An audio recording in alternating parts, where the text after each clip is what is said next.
The primary endpoint of the REDUCE-IT trial was so-called 5-point MACE, or major adverse cardiovascular events, meaning cardiovascular death, myocardial infarction, stroke, hospitalization for unstable angina, or revascularization.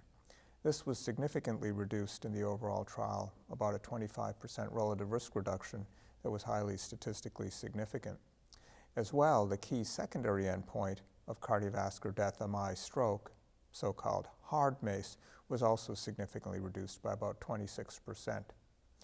We've done additional analyses of the data looking not just at time to first event, the conventional way of doing such analyses, but instead also looking at total events, that is the sum of initial events and recurrent events, and have found a 30% reduction in total events, which from a patient's perspective, of course, that's how they look at things. Patients care about having second events. That is, they'd rather not have a stroke after an MI or a cardiovascular death after an episode of unstable angina. So from a patient-centered perspective, perhaps the total events is really the more appropriate way of looking at data, though the conventional historic way is time to first event. But really, any way you slice the data, significant reductions both in relative and absolute terms in important ischemic events.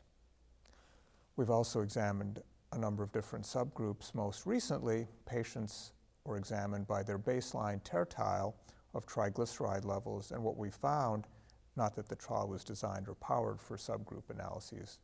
such trials never are, but we did find significant reductions in ischemic events in all three tertiles, including the lowest tertile of baseline triglycerides, and that included patients with triglycerides as low as 100, even though the inclusion criteria,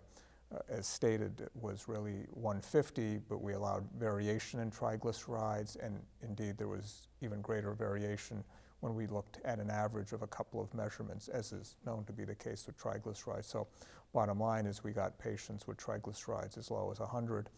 but even those in that range of 100 to 150 or so seemed to derive substantial benefit from icosapent ethyl versus placebo, arguing, at least indirectly, that some of the benefit might be beyond just triglyceride reduction.